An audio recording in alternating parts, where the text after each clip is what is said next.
Amigas, amigos, ¿qué tal? ¿Cómo les va? Bienvenidos, muy pero muy buenas noches. Hoy con el doctor Pedro Bustelo, psiquiatra, director de la Fundación Casabajones, último divague del año, porque el lunes que viene, que es 29, va a ser un divague musical de 3 horas, de 0 a 3, así con Marfetán lo hemos considerado, porque ya estamos próximos a las fiestas, nada más y nada menos que a despedir el año y a recibir el 2015, así que va a ser totalmente grabado musicalmente, y hoy cerramos el año 2014 con muchísimos invitados.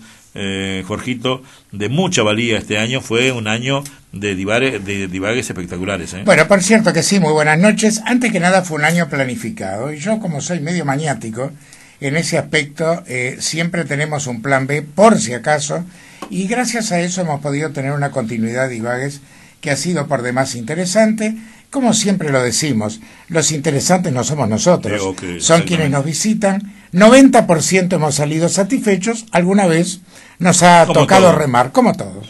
Bueno, querido Pedro Bustelo, amigo personal, médico personal. Mire, está en actitud de médico, mírelo cómo está. Sí, como está sentado, como está escribiendo, tal cual. Sí, nosotros somos sus pacientes. Sí, yo ya me olvidé.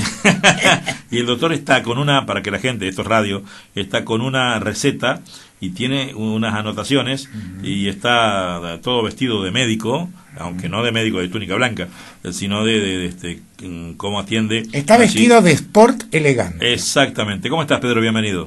Bien, Abel, una alegría y un gusto estar acá con ustedes y con la audiencia de Musicalísimo, por supuesto. Además, hacía tiempo que no venía un divague. No menos de 3 años, creo, lo decíamos el jueves en la radio. Sí, Abel, vos sabés que, viste, cuanto más cosas haces y más grande estás, te da la sensación de que el tiempo pasa más rápido, ¿no? Porque yo pensaba que capaz que hacía menos tiempo, pero ahora sacamos números de años y hacía como 3 años que no venía. Yo creo que es un poco el bombardeo permanente que uno vive en este mundo que corre tan rápido. Claro. Los días siempre son iguales, pero parece mentira. Cuando tú hacías un divague mensual, que yo tenía que hacerlo desde casa por teléfono, y han pasado más de 6 años de eso. Sí, claro. Que no es un día. Que además, recordar que con Pedro Busteros, para aquellos que recién ingresan a la radio, o hace poco tiempo que nos escuchan, uno al tener 30 años en este medio, siempre va captando oyentes nuevos.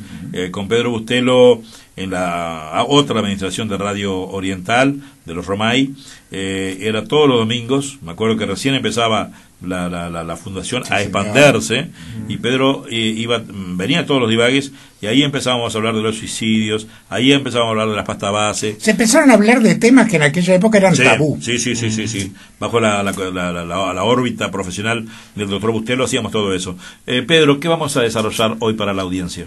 Y Abel, realmente yo todos los días atiendo pacientes, ¿verdad? Todos los días varios pacientes, y de todos los pacientes que atiendo, yo que sé, atiendo 8 pacientes, y 4, por ejemplo, me cuentan problemas de su vida personal, ¿no? Y la temática es bastante monótona en los últimos tiempos en relación, por ejemplo, ayer llega una señora de unos 57 años, que yo aprecio mucho porque la conozco mucho de hace muchos años, es amiga de un compañero de escuela, que lo conozco desde niño, así que tengo especial afecto por ella, y por una vecina también, que es la mamá de mi amigo, y toda una gente de Colón, ¿viste? Y de allá de Colón, cerca de Garzón, de la calle Garzón. Y bueno, y lo que me dice es que, dice, bueno, ¿sabes una cosa? Digo, ¿cómo estás? Me dice, la verdad que estoy pasando muy mal, dice, ¿por qué estás tan mal? Dice, porque vivo laburando y después del laburo vuelvo para casa y la vida se me hace redonda. Y digo, ¿por qué se te hace redonda? Dice, porque mamá, viste cómo está, ¿no? 57 años, la mamá tiene 84. La mamá tiene 84, tiene una muy buena jubilación, ella tuvo unos cargos muy altos en la administración pública, tiene una muy buena jubilación, por lo tanto es solvente. Tiene un automóvil que ella lo maneja, el problema es que, bueno, el otro día chocó y se fue, ¿viste? También empezó el problemita de que, bueno, esconde el dinero y me falta plata, Después dice, entonces para escaparme un poco de la situación, salgo de mi casa, me voy para el fondo, y el fondo tengo un vecino de toda la vida, dice que tiene 93 años, ¿no? Entonces dice el vecino, que es más grande que mamá, como unos 10 años más grande, me dice, ay, fulana, dice, si yo llego a estar mal, que alguien se apiade de mí, que me cuiden, porque yo estoy muy viejito y muy indefenso. Fíjate que la edad que tengo. Entonces ella me decía que le estaba afectando un poco, o un poco bastante, el hecho de todos los días de volver del trabajo y tener ese panorama tan desolador, ¿no?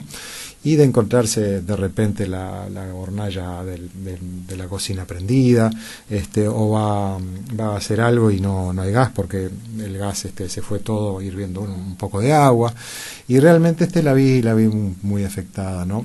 Y por supuesto la mamá ya preventivamente, abriendo el paraguas, dice: te prohíbo que me pongas en cualquier tipo de institución, en cualquier depósito de viejos, porque yo tengo mi casa, tengo mis recursos, y lo que yo pensaba y lo que no tiene es su salud, ¿no? Porque realmente los cuentos que ella trae de su mamá son cada día más complicados. Ahí vienen uno de los grandes intríngulis que tú planteas siempre. Contame. El hecho de la negación Sí. por parte del paciente de su realidad. El paciente, para decirlo en un término un cachitito más médico, no es absolutamente consciente de la enfermedad. Ellos dicen, mi papá me decía, yo no siento nada, dice, a mí no me duele nada, dice, yo estoy perfecto, ¿tá? Sin embargo, la vida del se había alterado mucho, ¿verdad? Entonces, con este cuentito introducirnos un poquito en el tema de las enfermedades degenerativas del sistema nervioso central, específicamente del cerebro, que afectan más que nada la corteza cerebral, ¿verdad? Porque enfermedades degenerativas es el Parkinson también, por ejemplo, y al principio te afecta la parte motora y más adelante también te lleva a una demencia, ¿verdad? Entonces, primero algunas reflexiones demográficas. El Homo sapiens, que es nuestra especie, está en la Tierra desde hace aproximadamente igualito a nosotros, así, unos 2 millones de años, se estima más o menos. Hace 2 millones de años que estamos acá en la Tierra. Ustedes que son comunicadores, Jorge es médico, pero además es comunicador, los dos son comunicadores. Bueno, que hablamos hace aproximadamente unos 300.000 años. ¿Eh? Antes, tipo los monitos, ¿no? Gemidos, lenguaje corporal, mímica con las manos, pero los lenguajes que permitieron transferir información de un cerebro a otro en forma muy eficiente, que fue una revolución, por supuesto, en la vida nuestra de los seres humanos, tienen unos 300.000 años aproximadamente. Y bueno, en algún momento, hace 70.000 años, 74.000 años para ser más exactos, la especie humana, todos los Homo sapiens del mundo, no eran más que 10.000, ¿tá? Porque a lo largo de la vida de la Tierra hay problemas de catástrofes naturales, ¿no? En el 1800 explotó allá por Indonesia un monte que era el Krakatoa, y que fue una explosión volcánica que nació una isla de la explosión de tan grande que fue, murió muchísima gente.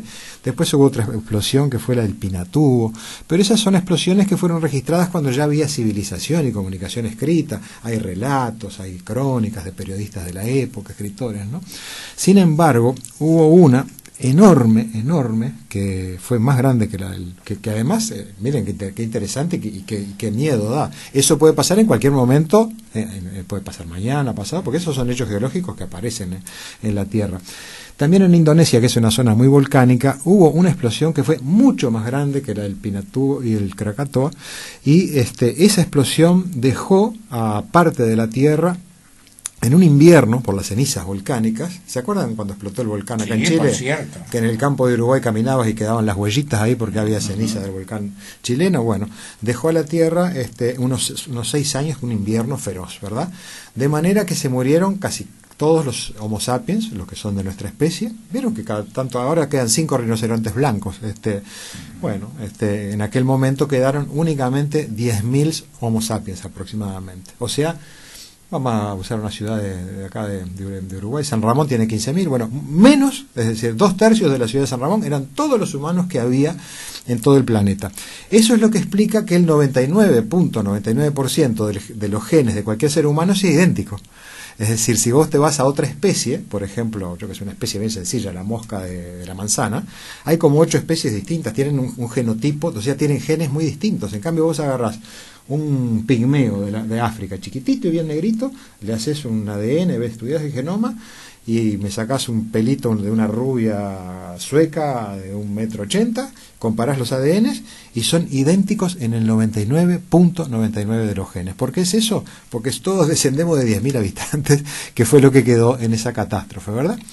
Y bueno, y nosotros éramos muy vulnerables, éramos poquitos, éramos 10.000 en toda la tierra, había, por supuesto que no teníamos armas de fuego, teníamos palos, teníamos fuego, teníamos piedras y lanzas, y con eso la íbamos llevando hasta inventar la agricultura, ¿verdad?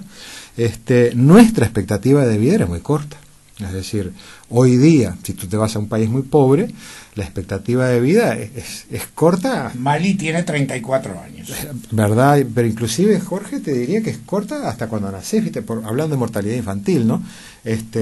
Los seres humanos son frágiles en los extremos de la vida, ¿verdad? Cuando sos chiquitito o cuando sos muy viejito, estás más frágil. En el medio sos más fuerte, ¿no? Y realmente la mortalidad infantil era enorme. Es decir, ¿qué es lo que sucede en los países pobres? La mortalidad infantil es de 40 cada 100.000, de 60 o más. Un país más o menos piola como el nuestro, con todo respeto digo piola, que tenga unas buenas tasas como de un servicios sanitarios bastante adecuados, y bueno, 16 cada 100.000, 20, fluctúa, 12, según el momento, si hay crisis, si no hay crisis. Fue muy importante una campaña que hizo un doctor, que lo deben recordar, el doctor Bustos, que claro. Raúl Bustos después fue ministro, pero él cuando fue director de atención primaria hizo unos sobrecitos ahí con rehidratación oral para los bebitos en los cantegriles, y bajó la mortalidad, que fue un disparate. Bueno, es la especialidad de él es el catedrático de perinatología, ¿verdad? Y es un investigador del CLAP a nivel de la OMS. Así que éramos muy frágiles, ¿verdad? La expectativa de vida nuestra en aquella época, y sería menor que lo que dijo Jorge ahora en los países, ¿no? Es decir, 15 años, 20 años, y bueno, y con mucha suerte llegabas a los 30 en aquellas épocas. No había antibióticos, no había vacunas, no había cirugía, es decir, te venía un dolor de garganta, la garganta se te iba la infección para un vaso sanguíneo, hacías una septicemia y te morías, digo. O te aparecía un flemón, que era una colección de pus debajo de la piel de la boca, que eso se drenaba, se ponía una mecha, a veces marchaba, a veces no marchaba, y era un horror. Pero la medicina ha evolucionado en estos 20 siglos, y hoy día tenemos una situación diferente, ¿no? Creo que Jorge mismo había dicho el otro día, que Jorge maneja muchas cifras, la expectativa de vida en Austria. 84 años. O sea que cualquier austríaco que ande caminando por ahí, lo más probable es que viva por lo menos hasta los 84 años. ¿Tá? Y Uruguay no tiene esa expectativa de vida, pero no anda muy lejos, ¿verdad, Jorge? Porque en realidad siempre hemos dicho muchas veces, sobre todo en los programas de los martes, que el tema de que bueno, que en el último censo, que en el 2010 habían encontrado 500 uruguayos con más de 100 años. La última cifra se estableció en 76 años para la mujer y 73 para el hombre. Ahí está, unos 10 años menos que Austria. Pero realmente Uruguay cada día tiene más sujetos con edades muy avanzadas, ¿no? Porque así como vimos recién que había 500 con más de 100 años, también descubrieron en el mismo censo, esto me lo aprendí ahora con las elecciones, que se manejó de vuelta los datos demográficos, 4.500 con más de 95, que a esta altura estamos en el 2015, capaz que ya están con 100 años muchos de esos, o con 99, o con 98, ¿verdad? Y bueno, entonces, ¿por qué hablar de la demografía y un poco de la historia del hombre? Porque bueno, si vos nacías allá en el 3000 antes de Cristo, en el 3000 antes de Cristo, y nunca te ibas a cruzar con un señor con Alzheimer, es decir, no existía el Alzheimer. No había tiempo biológico. No existe, claro, tampoco había mujeres con climaterio. Es decir, la mamá le vino la menopausia. No, mamá se murió cuando tenía 30 años, es decir, no llegaban a vivir esas cosas que son de gente que vive más años, ¿verdad? Muchas morían de parto. Muchas morían en el parto, ¿verdad? Complicaciones en el parto era muy común. Una de las complicaciones más famosas, el rey de allá en la India, el que hizo el Taj Mahal, que su esposa murió en un parto y construyó el Taj Mahal para recordarla a ella, ¿verdad? Sí, la gente se moría de cualquier cosa, ¿verdad? Era muy fácil morirse. Pero hoy día realmente con los antibióticos, con las vacunas, con las cirugías, con la medicina, con la farmacología, con los avances en cardiología sobre todo, una cantidad de cosas, la gente vive mucho, mucho más tiempo. ¿Tá? Entonces la gente llega a edades en donde es factible que aparezcan patologías degenerativas, ¿verdad? Degenerativas de todo tipo, ¿no? Desde degenerativas, yo qué sé, de que no te funcione bien el hígado, yo qué sé, y te vengan insuficiencia hepática, o que no te funcione se te degenere el cerebro por alguna enfermedad y no te funcione bien el bocho. O sea, el intelecto, la capacidad lógica, la memoria y todas las funciones superiores que cumple el cerebro, ¿verdad? Ahora, Pedro, una pregunta que mucha gente se hace y que nos hace es: todo todo proceso degenerativo cerebral es un Alzheimer. Y no, porque ahí hay controversia, Jorge. Además, vos sabés que no hay correlato anatomoclínico específico. Es decir, por ejemplo, hubo un estudio, yo no me acuerdo ahora el nombre del convento, pero hubo un estudio con unas monjas católicas, en donde ellas ahí vivían muchos años y todas aceptaban dejarse hacer una autopsia, para que la ciencia avanzara. Amorosas las monjitas se dejaban hacer la autopsia y bueno, y encontraron que había hermanas que tenían muchos años de vida, ¿verdad? Más de 80 casi todas, y por ejemplo no tenían grandes trastornos en el cerebro y sin embargo tenían un cuadro clínico de no saber ni cómo se llamaban, ¿verdad? Por otro lado, había otras monjitas que andaban bastante bien desde el punto de vista de la cognición, ¿no? Desde el punto de vista de conocer, de recordar, de tener memoria, de funcionar lógicamente, y después en la autopsia tenían el cerebro bastante alterado, ¿no? Entonces lo que nos está informando en cierta forma de la capacidad plástica del cerebro, ¿no? Es decir, claro, cuanto más joven es la persona es más plástico. Plástico quiere decir que el cerebro no es una cosa quieta, porque uno ve un cerebro y ve un cerebro, yo que sé, ve sesos en la carnicería, o vemos un cerebro de plástico, que es como una ilustración anatómica, pero el cerebro es una cosa que está viva, absolutamente viva, ¿verdad? Entonces, y que no descansa. Y no descansa, es decir, el cerebro no descansa y además, lo hemos dicho alguna vez, lo repetimos ahora, el cerebro pesa más o menos 1 kilo, un cerebro humano, ¿tá? Yo soy flaco, peso 70 kilos, o sea que mi cerebro pesa la 70ava parte de mi cuerpo, ¿tá? Sin embargo, se come el 20% de la energía, ¿tá? O sea, el cerebro es 70 veces más pesado que mi cuerpo, pero se lleva la 1/5 parte de toda la energía que yo pueda comer, ¿verdad? Y un cerebro está constituido aproximadamente por 100.000 millones de neuronas, ¿tá? Y pensemos en esa cifra un poquito. 100.000 millones de neuronas, ¿verdad? Es una cantidad de neuronas, pero uno se impresiona mucho más si sabe que cada una de esas neuronas se conecta con 500 a 15.000 otras neuronas. Entonces se dan cuenta la cantidad de conexiones que puede haber es infinito, ¿no? Porque si tenés 100.000 millones y cada una se conecta con 500 a 15.000 neuronas, no hay ningún circuito eléctrico ni terminal parecido al cerebro humano. Por eso es que se puede aprender y está ese viejo dicho, el saber no ocupa lugar, y no, ocupa unos electrones y unos cables eléctricos que tenemos adentro biológicos que son una maravilla y como dice Jorge son mejor que la mejor computadora que haya en el mundo, ¿verdad? Porque realmente no se llena nunca el disco duro, ¿verdad? El cerebro, vos encontrás a un señor de 100 y hace 100 años y es el mismo cerebro que tenía cuando él era chico, es el mismo, ha cambiado por los años, por las vivencias, etcétera, ¿verdad? Entonces, realmente que funcione bien el cerebro es como un milagro de la vida, de la naturaleza, de Dios, es una cosa impresionante el cerebro, ¿verdad? Y bueno, entonces en el día de hoy queríamos hablar un poquitito de las patologías que afectan al cerebro y hacerlo con un criterio psicoeducativo, con un criterio de que la gente pueda entender de qué estamos hablando, ¿verdad? Bien, antes de que Pedro pase a este segundo camino en lo que va a hablar hoy, vamos a identificar la radio, CX12 Radio Oriental. Montevideo, Uruguay, 770M, estamos en el mundo a través de www.oriental770.com a la 1:49 de la mañana. Porque si alguien recién se enganchó, y Pedro, usted hay que ver cómo hablan y nosotros no queremos interrumpirlo porque es una barbaridad lo que sabe este querido psiquiatra, director de la Fundación Casabajones, Pedro Bustelo. Ahora sí, Pedro, empezamos a desarrollar el segundo tema. Cómo no, con mucho gusto, Negrito.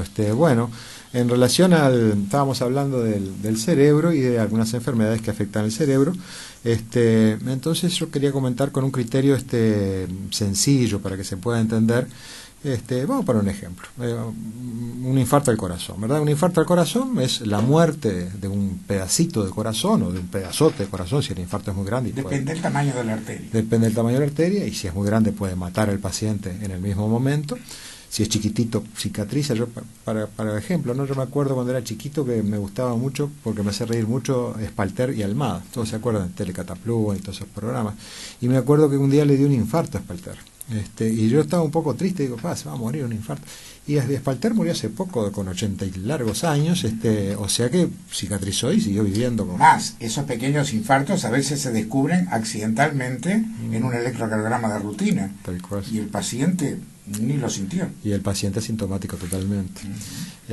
Bueno, entonces cuando se da un infarto es porque las arterias que alimentan a ese tejido están tapadas por algo, ¿verdad? Es decir, si yo quiero hacer un infarto experimental, y bueno, agarro, pobrecito, no lo hago, pero imaginen, tengo un perrito de experimentación y le pinzo una coronaria, no pasa sangre, y bueno, y ahí el tejido que irrigaba esa arteria se va a morir, y eso es un infarto.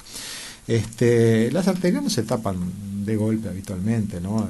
Puede pasar, si está bastante obstruida, que se tape de golpe, pero lo habitual es que se vayan obstruyendo lentamente, las paredes se van engrosando, imaginen la arteria como un caño, es un caño vivo, ¿verdad? Un caño que se mueve, que transporta sangre, se va tapando, se va tapando, se va tapando, y los órganos irrigados por esas arterias van a tener cambios, ¿verdad? La cardiopatía isquémica y coronariana en el corazón, y la demencia vascular en el cerebro, fundamentalmente, ¿no? Donde, bueno, vamos a tener síntomas, capaz que se tapa una arteria grande que irriga una zona motora y tenemos una hemiplegia. Si te agarra el haz piramidal, que es una parte importantísima que transmite información motora, te viene una hemiplegia. O se rompe. Y da origen a la hemorragia, que es prácticamente terminal. Siempre. O tenés el otro tipo de accidente vascular, que en vez de taparse se rompe una arteria y bueno, y muchas veces el paciente se muere, ¿verdad? Estas dos patologías son habituales en gente habitualmente grande, ¿verdad? Tal vez hay algunos accidentes vasculares hemorrágicos en jóvenes que son por malformaciones arteriovenosas, que aparecen, meningia sobre todo, ¿no? que aparecen cada tanto, que además, como es una... Y que muchas dan lugar a ser operadas y quedan perfectamente bien sin secuelas. Un ejemplo de eso, como es una persona pública, lo podemos decir, y esto salió en todos los medios. ¿Se acuerdan de Achugarri, el ministro de Economía que capitaneó ahí la parte de la crisis, en la parte más política, y que fue elogiado por todo el mundo, ahí que había hecho un buen trabajo en un momento dificilísimo? Él había tenido eso y se había operado y se le habían puesto unos clips, unos ganchitos de metal para... Como si fuera una caravanita. Como si fuera una caravanita adentro del cerebro, y ahí no sangró nunca más, y el hombre anda ahí en la vuelta. Y con buena... Hay un comunicador joven en su momento que le pasó eso, salud, que era Sergio Daniel Aispun, que tenía un programa tropical en Radio Sport y superó y sigue trabajando. Y sigue perfectamente, ahí está. Bueno, pero en realidad que íbamos rumbo al tema demencias. Y bueno, entonces podemos dividirlas en dos grandes grupos. Yo diría demencias degenerativas y demencias vasculares. Y también podría por ahí transitoriamente el grupito de las demencias seniles, ¿tá? Por supuesto que hay más cosas, ¿no? Es decir, si tenés una meningitis que siempre cursa con un poco de encefalitis, y te puedes quedar con una demencia. Bueno, son elementos seculares. Por una secuela, pues te puede quedar una demencia. El Parkinson avanzado, una demencia. El corea de Huntington también te lleva a la demencia. La porfiria también. Hay una cantidad de enfermedades, pero eso son cosas más raras. Vamos a hablar de lo que es frecuente. Entonces, básicamente podemos clasificarlos en tres grupos, vamos a decir, las vasculares, las degenerativas y las seniles. O sea, por viejitos, porque se desarmó el tejido o hay algo en el tejido que está complicado, o porque se taparon las arterias, ¿tá? Entonces, primera cosa, la demencia senil y el Alzheimer se parecen mucho desde el punto de vista clínico y desde el punto de vista biológico y desde el punto de vista de los hallazgos en la autopsia y desde el punto de vista de una cantidad de cosas. Entonces se habla de una alzheimerización de la demencia senil, traducido al español. Parecería ser que la demencia senil es un Alzheimer que te viene siendo más viejo, y que el Alzheimer, bueno, te puede venir a los 80, pero en la residencia nuestra hay una colega mía que yo aprecio mucho, que está internada ahí por Alzheimer y tiene 62 años.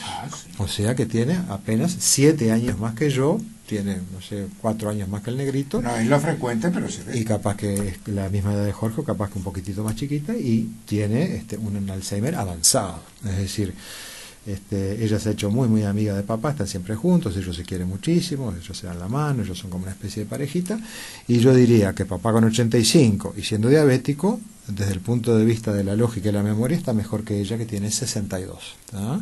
Así que en realidad a la demencia senil, para simplificar, vamos a unirla al Alzheimer. ¿Tá? Entonces, como que la demencia senil sería un Alzheimer que te viene siendo más viejo.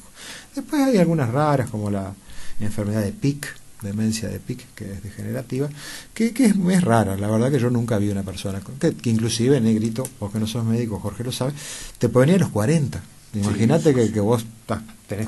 A mí pienso en alguien de 40, pienso, yo qué sé, Araceli González tiene como 46. Digo, hay chiquilinas modelos preciosas de 40, bueno, le puede venir la enfermedad de Pick y quedar como que no sabe ni cómo se llama. ¿Qué es la enfermedad de Pick, Pedro? La enfermedad de Pick es un tipo de demencia degenerativa que la describió un doctor que se llama Pick y que es poco frecuente esa enfermedad, por suerte. Son rarezas, pero para el que le toca es el 100%. Pero al que le toca, y imagínate qué drama que a los 40 te venga una enfermedad. Pero es cierto la máxima de que estos procesos degenerativos, lo mismo que pasa con la esquizofrenia, ¿afectan más a la persona intelectualmente bien dotada? En el tema esquizofrenia tal vez sí. Ahora en el tema de demencia yo te diría que no, porque al revés, el uso del cerebro protege contra la aparición del Alzheimer y la desconexión de las fibras, porque por ejemplo, por cada año de estudios universitarios, o sea, cada año que fue a la facultad y aprobó la persona, retrasa la aparición del Alzheimer en 3 años. ¿Tá? Así que vamos a agarrar a Jorge Conejillo de Indias. A ver, Jorge, vos hiciste medicina. Qué lástima, yo demoré 7 años, hubiera demorado 10, era mejor. 7 años y medio para ser doctor, que era lo que se pedía más o menos cuando estudiamos en la época nuestra, Jorge. Después cardiólogo son 3 años más. Sí. Y algún otro estudio que hayas hecho. 10 años seguro. 10 años. Entonces, Jorge lo que ha hecho es retrasar en aproximadamente 20, 30 años la aparición de una demencia, si es que era para aparecer, ¿tá? Porque el estudiar en forma universitaria te impone pasar horas y horas forzando el cerebro a hacer conexiones nuevas y eso te protege. ¿tá?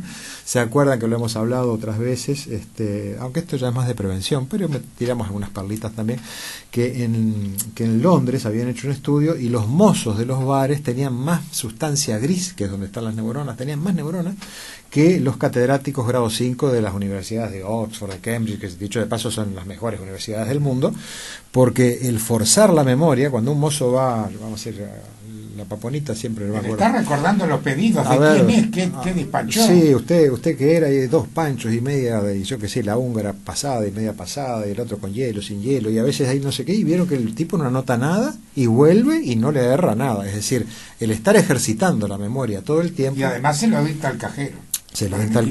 O sea que realmente es casi una gimnasia cerebral. Lo mismo pasaba en Londres con los taxistas, ¿no? Porque en Londres para ser taxista tenés que ir a la Universidad del Taxi, que son 3 años de estudio, porque vos no podés llevar al cliente por donde quieras. Tenés que llevarlo por recorridos preestablecidos por la autoridad, por el municipio de Londres, y son 600 recorridos. Entonces si vas en un black cab, que son esos taxis negros típicos de Londres, y te para la autoridad, ¿a dónde va? A Piccadilly Circus. Y a ver, está bien. Y si estás por otra calle, lo multan mal al taxista.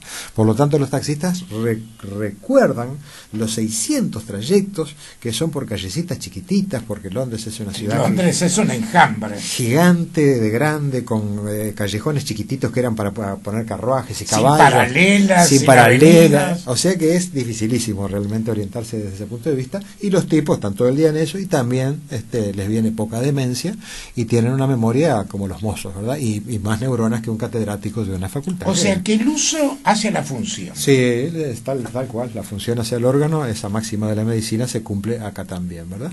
Entonces, básicamente las dividimos en 2 grupos, vasculares y degenerativas. Estas mismas vamos a clasificarlas ahora desde el punto de vista anatómico y con una correlación clínica. Unas son homogéneas y otras son inhomogéneas.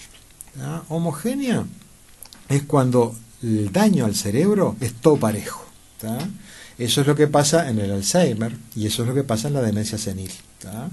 Entonces eso es un daño homogéneo. Ahora, cuando el tipo es más joven de repente, pero fue un gran fumador, y es hipertenso y no se controló, y es diabético y a mí no me duele lo de bolilla, y bueno, entonces hay arterias tan tapaditas, ¿verdad? Y de repente tiene un microinfartito en un lugar del cerebrito, otro por otro lugar y otro por otro, y bueno, y eso se llama demencia multiinfarto, ¿verdad? O encefalopatía. O encefalopatía vascular periférica. que bueno, entonces esos lugares del cerebro donde se han tapado las arterias y no llega irrigación, y bueno, según la función que cumpla ese pedacito de cerebro, será la pérdida.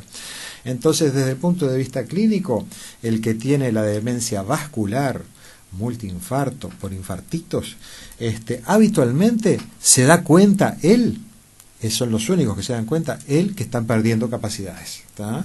Y además de darse cuenta, los pone muy tristes, porque ¿a quién no se va a poner triste si te das cuenta que te estás quedando sin memoria? Y tratan de hacer por superarlo. Y tratan de hacer por superarlo, no y hacen triquiñuelas y anotan y yo qué sé, y repiten cosas, y respuestas fachadas, como yo le pregunté a una paciente, le digo, ¿cómo es el teléfono de su casa? Y me dice, no lo sé. Digo, ¿cuánto hace que tiene ese teléfono? 20 años. Y no sabe el teléfono de su casa. No, porque yo nunca me llamo a mí misma. ¿Se da cuenta, doctor? Digo, pero y se lo tiene que dar a otras personas. Tengo tarjetas. Pero por favor, dígame el teléfono de su casa. Digo, son 6 números. Y no hubo forma, no lo sabía. Después le pregunté, porque en la integración del hogar, haciendo la ficha patronímica, es decir, la ficha patronímica le decimos los médicos a tomar los datos más importantes del paciente, ¿no? Yo relevo todos los integrantes de la familia, si hay mascota también, pues las mascotitas son parte de la familia, la gente las quiere mucho. Bueno, tiene una perra, ¿no? Digo, ¿cómo se llama la perra? Y me dice, la perra no tiene nombre, me dice. Dijo, pero dice, porque aparte ella no se va, ella ya sabe que es su casa, y pues es una perra nueva. Dice, no, hace como 4 o 5 años que la tengo. Y cuando la tiene que dar de comer, ¿cómo hace para llamarla para la comida? Perra, le digo. Digo, yo me parece que usted no se acuerda. No quiero decírselo. Es decir, entonces como que buscan la vuelta ahí para que no quede en evidencia algo que, es decir, es peor el tratar de esconderlo que admitirlo, ¿no? Porque dan unas respuestas que son muy, muy tragicómicas, ¿verdad? Entonces, la persona que tiene la demencia por vasos tapados es multiinfarto, suele darse cuenta de sus pérdidas y se deprime. En cambio, la otra, el que tiene la demencia homogénea, en que todo el cerebro al mismo tiempo se va poniendo en malas condiciones, bueno, los síntomas son bastante parejos, y habitualmente el paciente tiene 0 conciencia de enfermedad, ¿está? Un poco lo que me decía papá, yo estoy bien, a mí no me duele nada, no entiendo por qué llamaron al médico. Y porque te tomaste como 3 choices y vos tenés que tomar uno. El choice es un anticoagulante, ¿no? Que después le dio una hemorragia que fue un drama, pero bueno. Entonces realmente... En el caso que tú pautabas del gas, yo no lo toqué. Claro, sí. Sí, como hay un chiste ahora. Yo dejé las llaves aquí, ¿no están? En las redes sociales ahora hay una foto que hay un árbol de Navidad hecho pedazos y hay un perro con cara simpático y dice, qué suerte porque se acaba de desmayar el árbol. Dice, qué suerte que vinieron porque se acaba de desmayar el árbol, ¿verdad? Por supuesto que lo había tirado el perrito. Entonces realmente ahí tenemos esa gran clasificación, ¿verdad?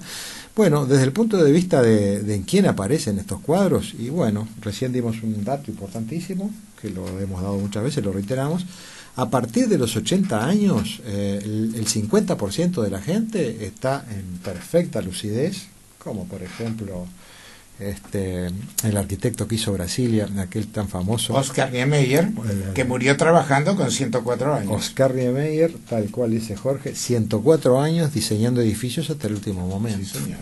Murió con las botas puestas, como dicen, ahí en la mesa de dibujo.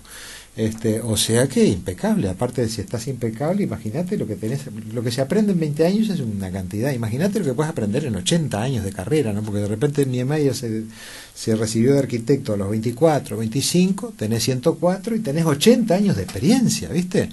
Es como un abogado que yo conozco, que tiene 80 largos, está absolutamente lúcido y sigue trabajando como abogado. Entonces va a un juicio y encuentra al juez, y el juez fue alumno de él cuando él tenía 40 años. Entonces, profe, gana todos los juicios. No sé si gana todos los juicios, pero realmente se le facilitan mucho las tareas. No, pero tengo un caso concreto en Uruguay, Pedrito, sí, que es el presidente de la República, 80 años, y habla perfectamente, razona perfectamente, viaja, lo aplauden, hace sus discursos no leídos, y ya va a cumplir 80 años. Bueno, estuvo el doctor Talich también. Sí. Está Gastón Boero. está Gastón Boero en la vuelta, y no, y lo del Pepe él mismo lo ha dicho, ¿no? La actividad te mantiene. La actividad te mantiene. Él dijo que iba a ser senador por la parte política, le encanta la política, etcétera, la lucha social y todo eso, pero también para mantenerse, ¿no? En un momento alguien le preguntó, dice, y qué buena votación, usted sacó la lista más votada, fue el MPP dentro del Frente, dice, ¿se va a candidatear para ser presidente dentro de 5 años? Miró para arriba así, dice, dentro de 5 años, que si yo quiero ser presidente, dice, mira, si dentro de 5 años yo respiro, estoy contento. Pedro, tiro puentes. fantasma que muy habitualmente sobrevuela Sí. es si esta enfermedad degenerativa global Sí. que lleva al Alzheimer es genética y tiene rasgos hereditarios. Y hay componentes genéticos importantes. Si tenés antepasados que tuvieron Alzheimer, la probabilidad de que tengas es mucho mayor. Hay genéticas, se pueden estudiar algunos genes específicos que te avisan que estás en riesgo. Porque esto llega a ser para muchos pacientes una sombra. Ah, sí. Voy llegando a la edad a la que mamá le pasó esto. Claro, O a la claro. que papá le pasó esto. Claro, sí, sí. Y eso deprime enormemente. Y por supuesto, y por eso son importantes las medidas de prevención, porque después cuando aparecen los síntomas, en realidad la enfermedad ya está instalada hace tiempo, es decir, es algo que hace que eclosione, una gripe, un disgusto, le subió la presión por un disgusto, le bajaron la defensa y tuvo fiebre, pero el cerebro ya está hecho pomada hace un tiempo largo, ¿verdad? Entonces, estábamos con Oscar Niemeyer ahí, la mitad está impecable y puede hacer cosas maravillosas, ¿no? Porque 80 años de experiencia profesional, imagínate lo que puedes llegar a saber de una profesión con 80 años de experiencia. Imagínate en el grito 80 años de muy sicalísimo, vos con 104 años. Eso es Mira qué lindo, vos con 104 y yo con 102. Son los genios de la comunicación social y Abel Duarte y Jorge. Porque realmente si el cerebro te funciona eso sí, bien, nos van a tener que hacer una rampa. Directos del residencial, transmitimos todo. Bueno, pero lamentablemente la otra mitad que tiene más de 80 habitualmente están bastante comprometidos, ¿verdad? La memoria, la lógica, etcétera, ¿verdad? Entonces vamos a hablar un poquitito ahí de la memoria, ¿no? La memoria es la capacidad de generar recuerdos, digamos, ¿no? La capacidad de hacer conexiones con las neuronas, ¿verdad? Cuando alguien genera información nueva en su cerebro es que hay conexiones. Si yo estoy haciendo acá con los dedos, como es radio, no me ven, como que un dedo se conecta con otro, ¿verdad? Es decir, las neuronas tienen unas prolongaciones que se llaman axones y tienen muchas dendritas y a través de esas prolongaciones es que se conectan con las otras células, ¿no? Y una vez que se forma un circuito tiende a quedar. Por eso es que si aprendes a andar en bicicleta a los 10 años y después no andás por 20 años, te da una bici a los 40 y puedes andar en bici. Porque el engrama queda en el cerebro, ya queda hecho. Capaz que al principio te cuesta un poquitito, pero a las 2 horas estás andando en bicicleta, ¿verdad? Porque están los circuitos hechos, ¿verdad? Ahora todo el mundo camina, pero vean un chiquitito, es dificilísimo caminar. ¿Vieron cómo les cuesta? Que gatean, que se paran, que se caen, que rebotan para acá, que para allá, que caminan, que parece que se caen con el lado, que se caen para el otro, que es una ternura verlo, pero es un aprendizaje difícil, ¿verdad? Pero después que aprende, te quedó para siempre, ¿verdad? Entonces nosotros aprendemos funciones para funcionar en la vida, aprendemos datos importantísimos, yo que sé, mirar para los dos lados antes de cruzar la calle, si fuera un elefante, bueno, el elefante lleva al elefantito a los lugares donde proveerse de agua en épocas de sequía, ¿verdad? Y toda esa información se va acumulando. Y existirían como unas 3 memorias, ¿no? Vamos a ser bien cortitos de la memoria, pero 3 memorias. Una memoria a corto plazo, para recordar las cosas recientes, ¿verdad? Lo que pasó ayer, lo que pasó hoy de mañana, qué almorcé hoy, qué almorcé ayer de noche, qué bien la televisión hace 2 días, y bueno, ahí usas la memoria de corto plazo. Una que es la que maneja recuerdos que se formaron recientemente, ¿verdad? Tenés una memoria de largo plazo, que es la que se formó, y bueno, cuando vos eras pequeño, ¿no? Con un cerebro muy plástico, un cerebro muy nuevito, un cerebro con una gran capacidad de generar millones de sinapsis por segundo, ¿tá? Hay niños, los niños todos, ¿no? Pasan una etapa, vieron que los niños hay una etapa que dice, ¿por qué los autos ruedan? Porque tienen ruedas. ¿Y por qué ruedan? Porque son redondas. ¿Y por qué son redondas? Déjame vivir, nene. ¿Por qué puede llegar al infinito? Al infinito, ¿viste? Te pregunto, ¿y por qué? Me acuerdo de Lutier que había imitado a un chiquitito y decía, déjame vivir, nene. Como dice, me dejaste joder que no puedo más. El preguntómetro le llaman algunas mamás, dicen, ay, mi hijo está en la etapa del preguntómetro, porque pregunta y preguntan todo, pero es la forma de ir incorporando los datos de la realidad que después van a ser de gran utilidad para la vida diaria y para desarrollarse como ser humano, ¿verdad? Entonces, los recuerdos que se formaron en aquella época, ahí es muy difícil de quitarlos, ¿eh? Esos suelen persistir. Si yo me pongo a hablar con papá de cuando él se eligió diputado, que tenía 30 y pocos años, en el año 60 y no sé cuánto, él se acuerda de todo, ¿tá? O se debe acordar, porque hemos hablado 1000 veces, de cada día que fue presidente de AFE, por ejemplo, ¿tá?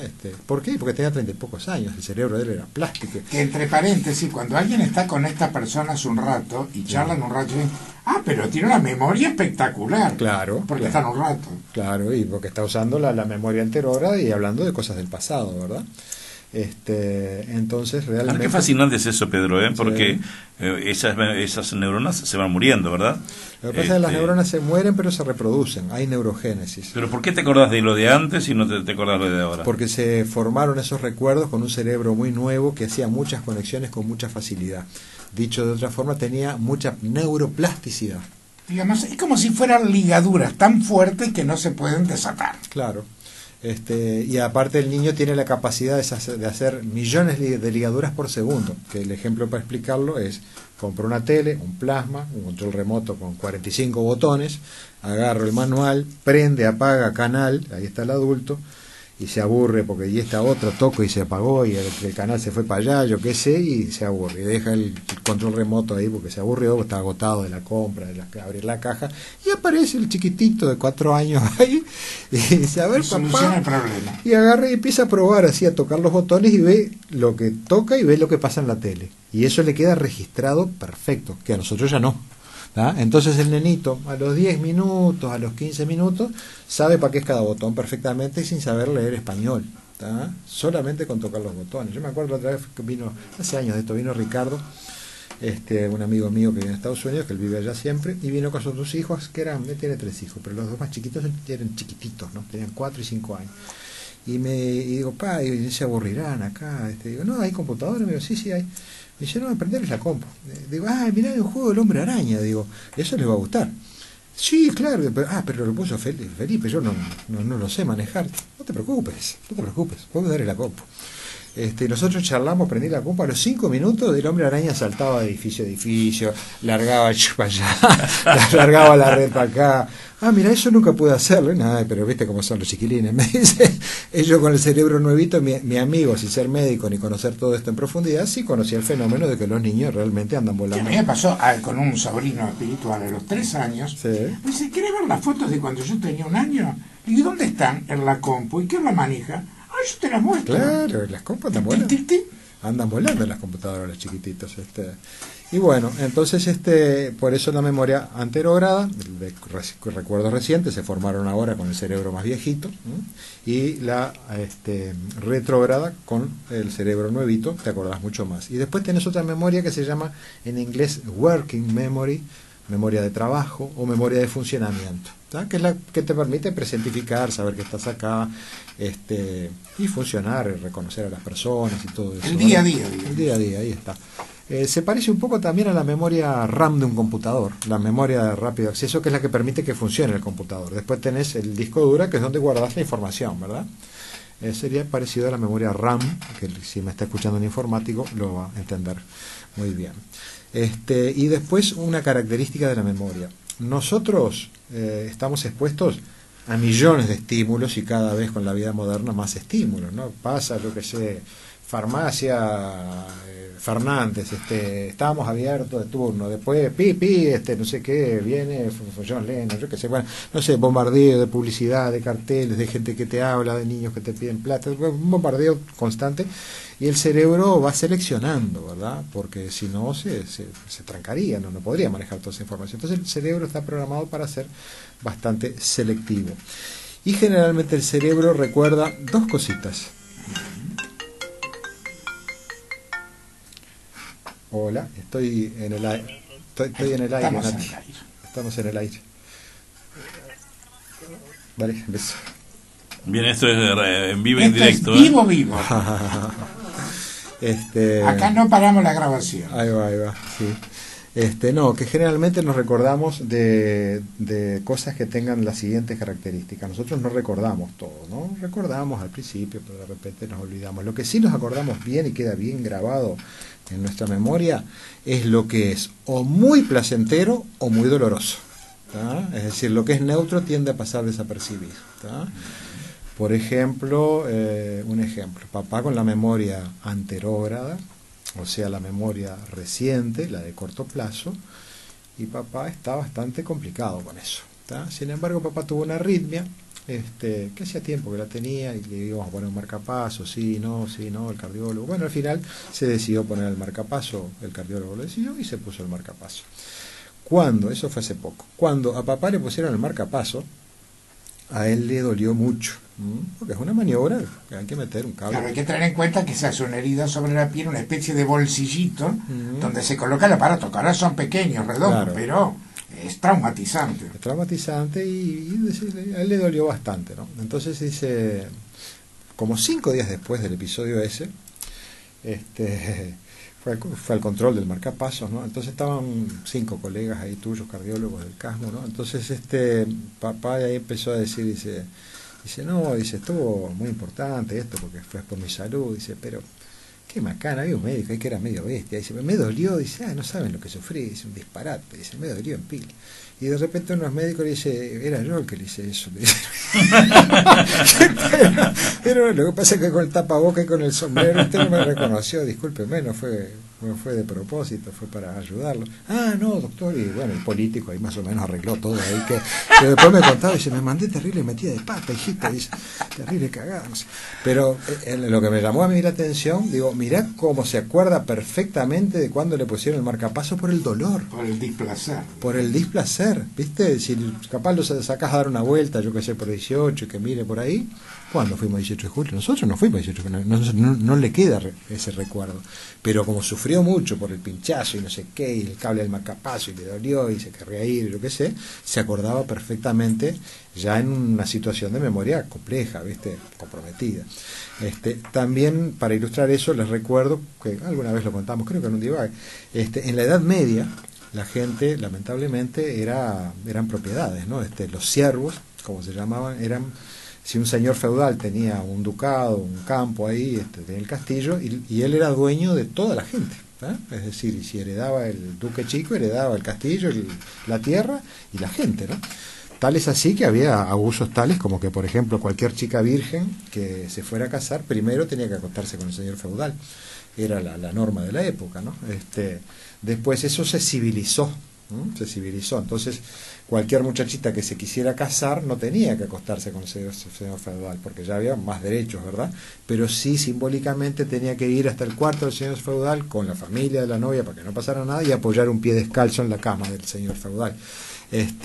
O sea que era lamentable, pero era la realidad reinante. Las personas que no tenían poder eran propiedad de otras personas. Entonces, cuando un niñito siervo tomaba conciencia, ya era 5 años, 6 años, era llevado hasta el límite del feudo y le daba una gran paliza. ¿Para qué?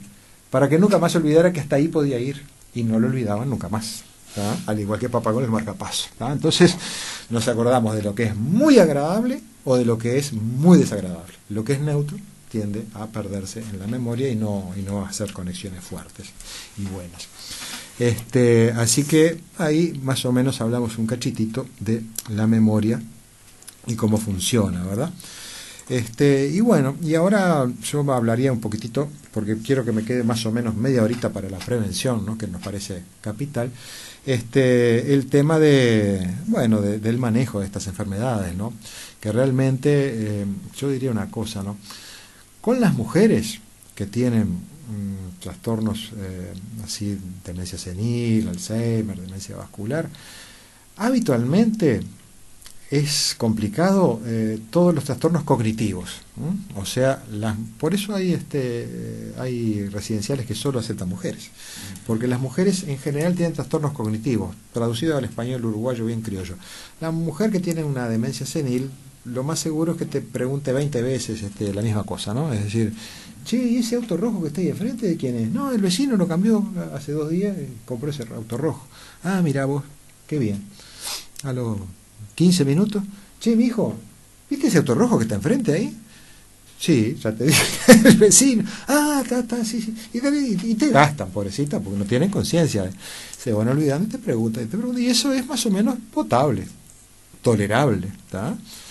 Ya cuando otra abuelita de 90 años le había dado por prender fuego, ahí ya es distinto, ¿no? Porque te puede incendiar la casa, y si te incendia la casa te quedas sin casa y puede morir alguien quemado, ¿no?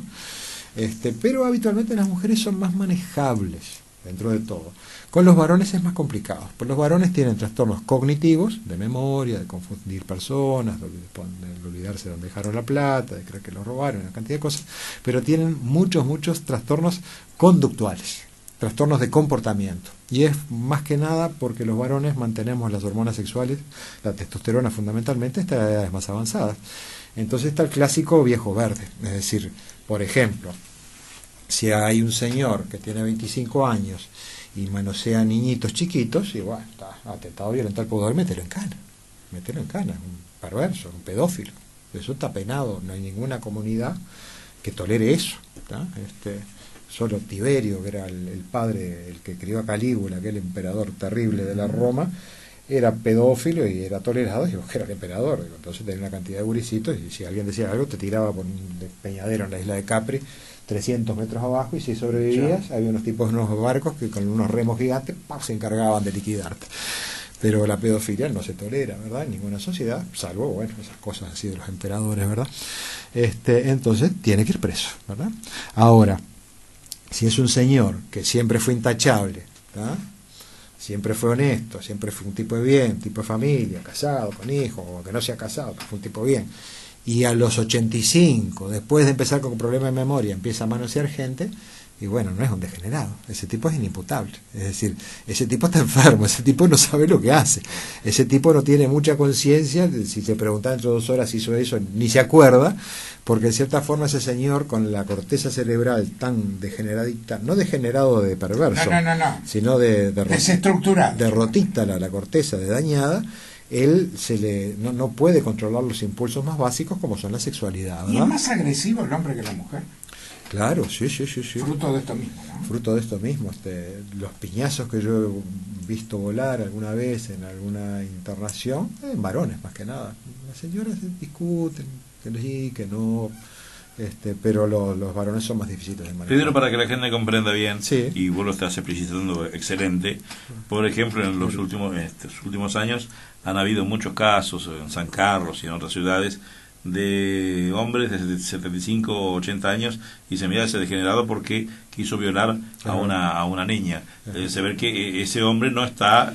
Y ahí lo que hace el juez Negrito es lo pasa a un psiquiatra forense, funcionario del Poder Judicial, especializado, que se va a dar cuenta perfectamente si ese abuelo está lúcido, va en cana. Si ese abuelo está con demencia, va al hospital. Pero nos quedan 6 minutos para llegar a la media hora que tú querés, pero hay 3 cosas que son un mal tremendo de la sociedad actual. Sí, Jorge. El alcohol, el tabaco y la droga. Sí. ¿Qué tanto predisponen a esta enfermedad? Y bueno, mucho. El alcohol, empezando por el alcohol genera habitualmente una irritación bastante importante de la mucosa gástrica.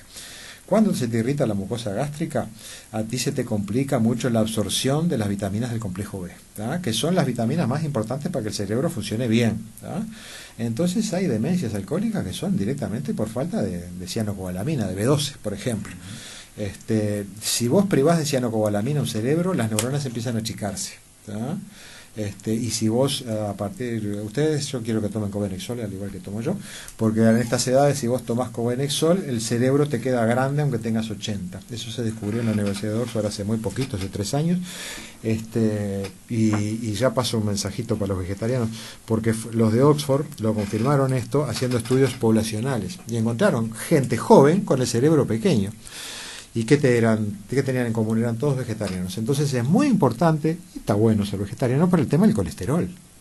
pero por favor toma un suplemento de B12, si no vas a tener, porque aparte se puede dosificar la cianocobalamina en sangre y hay rangos normales para tener de menos, de más o no tener, ¿verdad? Entonces el alcohol es un neurotóxico muy potente, él por su efecto directo sobre el cerebro y por la privación de absorción de unas vitaminas muy importantes, que eso llevado a la piel te lleva a la famosa pelagra, ¿verdad? Que la pelagra era una enfermedad de otras épocas que yo en Uruguay la he visto únicamente en alcohólicos. Si vas a un país en la India, capaz que ve gente con pelagra que no es alcohólica por falta de alimentos, ¿no? Pero en Uruguay en alcohólicos. Después el tabaco, el tabaco es un desastre. El tabaco, la nicotina es un estimulante, es un vasoconstrictor, y todo lo que sea vasoconstrictor te sube la presión, y al subirte la presión ya te entra a dañar las arterias. Y por supuesto, si achicás el calibre de un vaso que lleva sangre, y va menos sangre, y eso empieza a hacerle daño al órgano que irriga, que está irrigando, ¿verdad? Así que el tabaco ciertamente favorece mucho la aparición de la demencia multiinfarto, de la demencia vascular, y también el factor de riesgo para el Alzheimer, por supuesto, ¿verdad? Y las drogas, acá no es una defensa, es simplemente un dato científico. El cannabis, que es el que está legal ahora en Uruguay, por suerte, no por suerte que esté legal, por suerte hay trabajos que eventualmente podría proteger contra el Alzheimer, por proteger la acetilcolina. Lo cual, esto está en pañales esto, ¿no? Porque realmente ahora Uruguay, al tener la marihuana legal, va a ser un lugar interesante para hacer investigaciones del uso del cannabis medicinal, ¿no? Que realmente hay epilepsias, por ejemplo, que solo se den con cannabis. Además, no imaginen un bebé fumándose un porro, no, simplemente cuando yo estuve en Inglaterra y en Estados Unidos, había unas pastillas en Estados Unidos, se llamaba Marinol, eran derivados del cannabis y se usaba más que nada para abrir el apetito a las personas que estaban con SIDA, porque las personas que tenían SIDA quedaban flacas como el campo de concentración y se morían. Entonces les daban esas pastillas, aumentaba el apetito y no se morían, ¿verdad? Entonces ahora en Uruguay es probable que se desarrolle. Aparte de Uruguay tiene una industria farmacéutica importante, sobre todo para ser un país tan chico que exporta y todo, ¿verdad?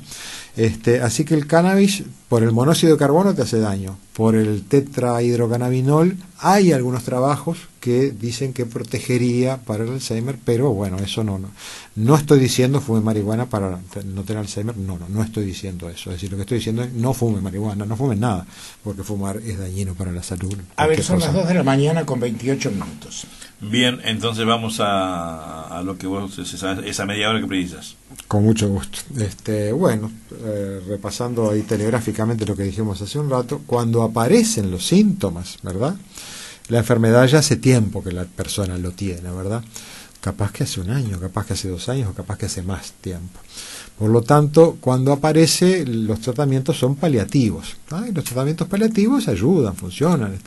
Papá está mucho más activo ahora que está en el residencial, está mucho más acompañado y mimado con esta amiga que se hizo en el residencial, está mucho más sociabilizado que cuando estaba en su casa con 3 empleadas.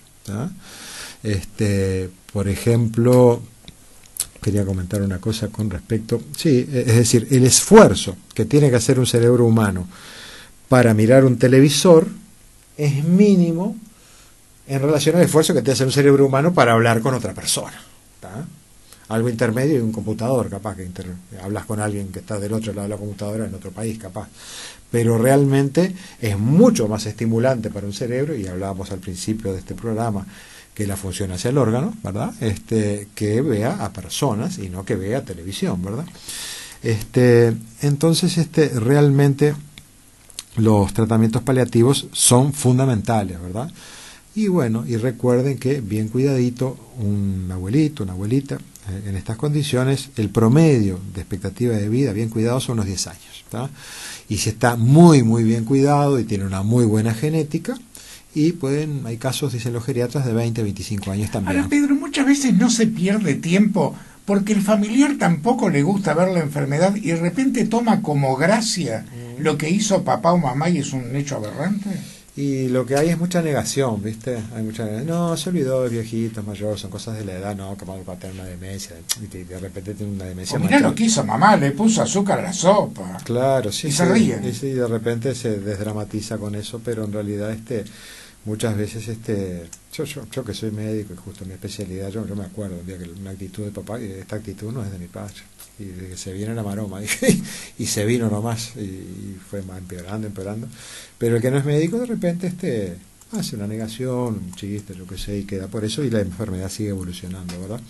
Entonces los cuidados paliativos son muy importantes. Hemos hablado hasta el cansancio del cuidador, de cuidar al cuidador, porque yo le decía justamente a otra muchacha joven, 30, no, ya no tan joven, 40 años tiene, Alejandra, y Ale, yo le decía, Ale, ¿cuánto hace que no tomas? Tiene el padre cuando es viejito y está complicado, ¿no?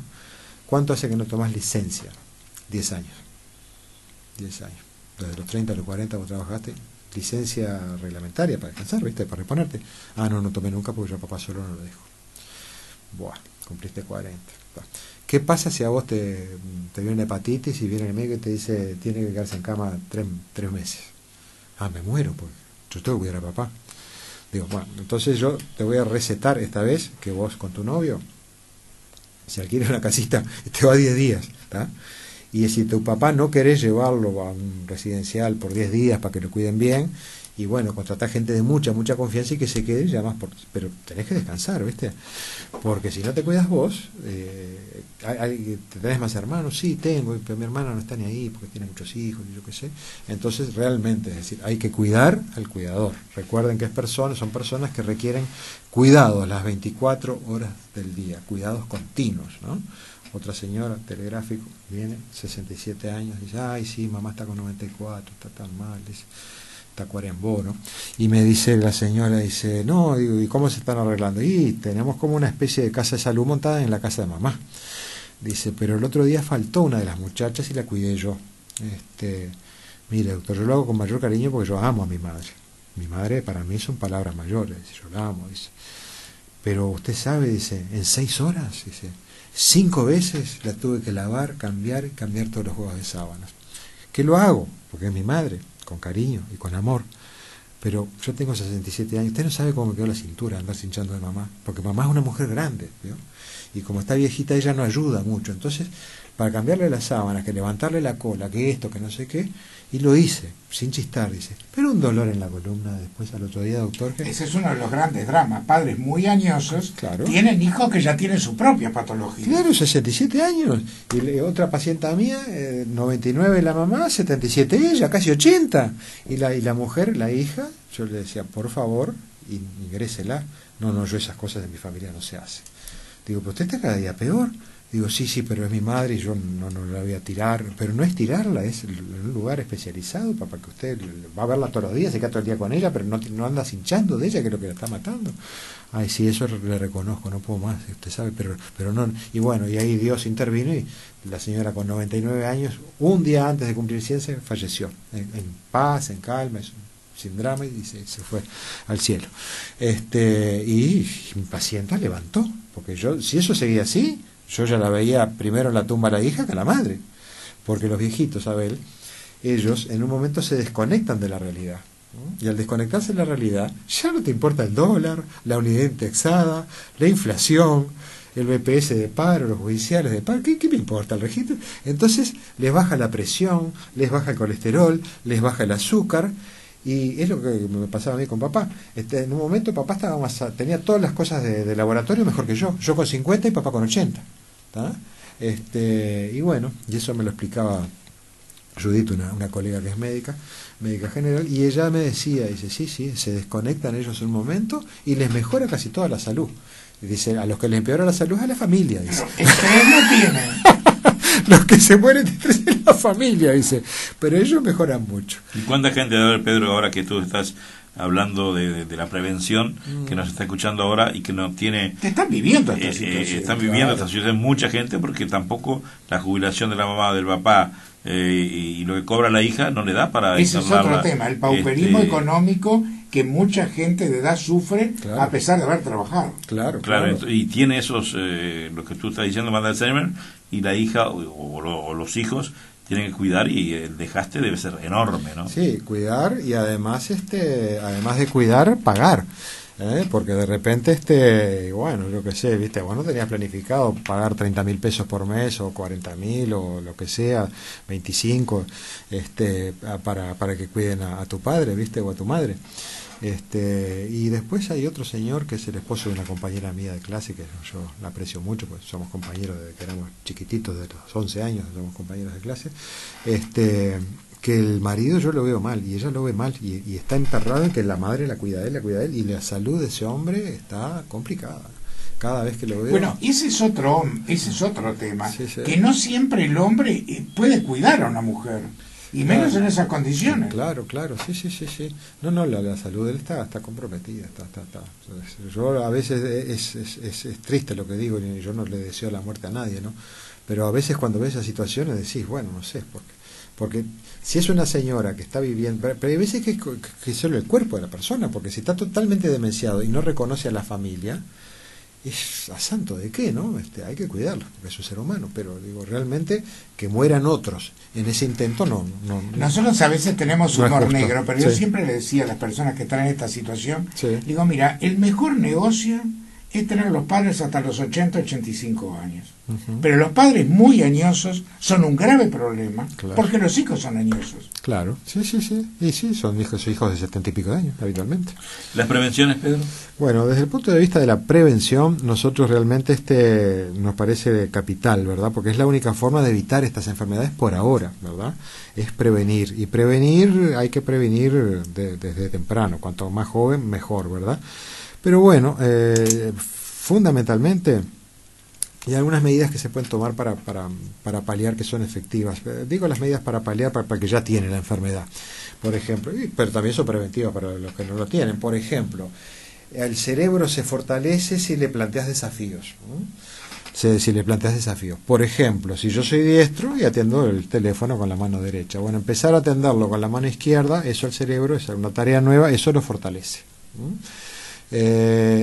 Lavarse los dientes, y bueno, soy diestro y me lo lavo con la mano derecha, bueno, láveselo con la mano izquierda, eso fortalece el cerebro, obliga al cerebro a hacer conexiones y a trabajar, y estímulo para acá, estímulo para allá, eso fortalece el cerebro y propende a frenar un poco el Alzheimer, ¿no? Después que ya está instalado, ¿no? Por ejemplo, también andar en bicicleta, bastante, porque el que anda en bicicleta usa mucho el equilibrio, ¿viste?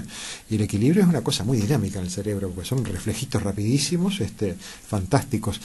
Para algunas personas que estén asociadas a algún club, pregunten si no hay tai chi. El tai chi es una técnica china, una gimnasia china de muy bajo impacto. Los abuelitos que hacen tai chi tienen mucho menos demencia y mucho menos caídas al piso con fractura de cadera, porque esos abuelitos tienen reflejos, ¿viste? Si vos empujás a un abuelito que no hace nada, y por el envejecimiento y el cerebro y los nervios están más viejitos y todo funciona más jodidito, para hablarlo en criollo, y si lo empujás y cae como una bolsa de papas, cae y se fractura la cadera, se pega un golpe enorme, un hematoma enorme. ¿Qué es lo que pasa con las pobres abuelitas que los pastavaceros le roban la cadera y las empujan? Y pacientes mías, he pasado, he visto hematomas de media espalda, un hematoma, una cosa horrible, ¿verdad? Sin embargo, si el abuelito hace tai chi y lo empujas, y el abuelito te pone las manos, ¿viste? Y amortigua con las manos, ¿está? Entonces, hacer actividad física es lo más importante, ¿no? Porque vamos a hablar de otras cosas, pero lo más importante es la actividad física. Fíjese la memoria, ¿no? Que es una de las cosas más importantes que se pierde acá. Hay una arteria. Yo soy psiquiatra, pero en algún momento creía que iba a ser cirujano, entonces hice anatomía 2 veces, no que la haya repetido, sino que fui ayudante, fui grado 1 de anatomía, un horario, pero bueno, vi la anatomía de vuelta y me formé mejor en la parte anatómica que si hubiera hecho una vez sola. Y bueno, hay una arteria, que es la arteria coroidal, que es la que irriga el hipocampo, y ahí es donde se forman la mayoría de los recuerdos, ¿está? Entonces, si esa arteria está tapada, y va a estar bravo para formar nuevos recuerdos, ¿viste? Y si esa arteria está permeable, y bueno, puede formar buenos recuerdos. El hipocampo es una estructura especial que está en la base del cerebro. Ahí va. En el cerebro más primitivo, ¿verdad? En el cerebro más primitivo. Primitivo quiere decir que es igual al de una lagartija, de una tortuga, de un cocodrilo, de un pajarito. Tiene un cerebro muy parecido al nuestro en la parte primitiva. Nosotros nos diferenciamos por un gran desarrollo de la corteza cerebral, que es lo que nos permite pensar, ¿verdad? Y habernos adueñado de este mundo entero. Entonces, si en la arteria coroidal hay bastante flujo sanguíneo y esas estructuras que forman la memoria están bien irrigadas, y bueno, el tipo tiene buena memoria. Ahora, si está todo taponeado y llega a la mitad de sangre que la que tiene que llegar, y además el tipo le dice camine, que usted está con arteriosclerosis, y el tipo no camina, entonces la frecuencia cardíaca siempre está bajita, y bueno, es un desastre. Es decir, eso se va a ir degenerando, dañando, y hasta que no le funcione más, ¿verdad? Por lo tanto, acá el gran preventor de la demencia es la actividad física, negrito. Y Jorge ya lo sabe, pues es cardiólogo, y los cardiólogos son de los que más propician el ejercicio físico. Siempre que proporcionado a lo que cada uno pueda, pero haciéndolo. Claro, es decir, cuando hacemos ejercicio físico, nosotros estamos limpiando la sangre. Vos le estás sacando azúcar de más, vos le estás sacando colesterol malo, vos le estás aumentándole colesterol bueno, que limpia las arterias, vos le metés endorfinas, que te da alegría y placer, le metés neurotransmisores que te permiten conectar mejor las neuronas entre sí, y también aquello de la elasticidad de las arterias, ¿verdad? Es muy importante que suba la frecuencia cardíaca un rato todos los días en la persona porque el corazón bombea, y cuando bombea se dilata la aorta, que es la arteria principal, y la aorta se dilata y se contrae y hace que la sangre progrese a lo largo del árbol vascular hacia adelante, ¿verdad?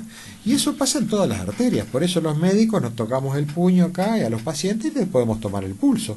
La arteria radial es una arteria media finita, y sin embargo se toca y se siente el pulso porque ella, pum, pum, es decir, en cada latido del corazón, ahí viene la onda, ¡pum!, transmitiendo la sangre. Entonces, que las arterias sean elásticas es vida. Que las arterias no sean elásticas es no vida, va rumbo para el otro lado, ¿verdad? Bueno, la prueba está que lo primero que se le palpa al diabético son los pulsos en los miembros inferiores. Claro, a ver si no llega la onda, claro, cuidado. Está complicadito, claro, capaz está todo tapado y todo duro, ¿verdad? Entonces, realmente lo de la actividad física, bueno, limpiar. Por eso yo una vez en uno de los programas de los martes dije que había un concepto ahí de considerar los músculos como un riñón, ¿tá? Considerar los músculos como un riñón. ¿Por qué? Y porque el riñón te limpia la sangre, ¿viste? Los músculos también te limpian la sangre, ¿tá? Te limpian la sangre y le meten cosas importantísimas. Cuando vos estás haciendo ejercicio aeróbico, que hoy no lo dijimos, vamos a decirlo hoy que divague, que es más importante, un programa más grande. Cuando vos haces ejercicio físico, los músculos largan cantidad de sustancias, pero una de ellas se llama BDNF, que es una sigla en inglés, no importa qué quiere decir, traducido al uruguayo, criollo, español, hormona de crecimiento para neuronas. ¿Qué te parece? Es decir, nosotros tenemos una hormona de crecimiento que la segrega la hipófisis, que es para todo el cuerpo. Sí, es general. Que es general, que es la que le faltaba a Messi, que le daban las inyecciones, y hasta hoy día se le deben dar todos los días, y por eso Messi es alto y hormona somatotrófica. Ahí va, la somatotropina, o la hormona de crecimiento también se le llama, ¿verdad? Esa es una hormona para que crezcamos, ¿verdad? Y el que no tiene eso queda enanito. Messi no quedó enanito porque el Barça se encargó de pagar los $1.000 que sale la pollita esa mensualmente para que Messi pudiera desarrollarse en altura por su talento futbolístico, ¿verdad? Pero los músculos te fabrican una hormona de crecimiento para neuronas, ¿tá? De manera que la actividad física es el factor de prevención de mayor peso de todos los factores de prevención y protección que puedas tener. Por supuesto que ya hablamos de algunas cosas de prevención, ¿no? Haber estudiado en la universidad, y es un factor de prevención. Hablar 3 lenguas, 2 lenguas, los de la frontera, y manejan 2 idiomas. Gabriela, que es de Rivera, la gerente de la fundación, es bilingüe. En eso los europeos nos llevan una gran ventaja. Nativa. Porque el griego sabe que con el griego no va a ningún lado. Entonces por lo menos sabe el griego e inglés. Claro. Pero además con la comunidad se casan entre ellos y aprenden rumano, ruso, portugués, español, de todo. están más protegidos, claro, tal. Cuanto más lenguas manejes, tenés menos posibilidad de que te venga Alzheimer, ¿verdad? Pues tenés más conexiones también. Y bueno, pero el efecto más potente desde el punto de vista de la prevención es el ejercicio físico. Recordemos de vuelta por enésima vez, pero hay que insistir. Cuando yo me pongo a caminar, y bueno, lo que estoy haciendo es multiplicar el aire que llega a los pulmones, que ventilan los pulmones, perdón, de 5 litros por minuto a 90 litros por minuto, ¿tá? Entonces imaginen, la arteria coroidal está un poquito tapadita, ¿no? Póngale, porque el señor tiene, no sé, 70 años, ¿tá? Y el señor no camina nunca. Bueno, está complicado. El señor tiene la arteria coroidal tapadita, porque camina media hora todos los días. El señor está mejor. ¿Por qué? Porque durante un rato, ¿tá? Lo que dura la caminata, solo que saque a pasear el perro nomás. Sí. Que aparte hay estudios de gente que tiene un perro, viven 7, 8 años más. ¿Por qué? Porque lo sacan a pasear y caminan.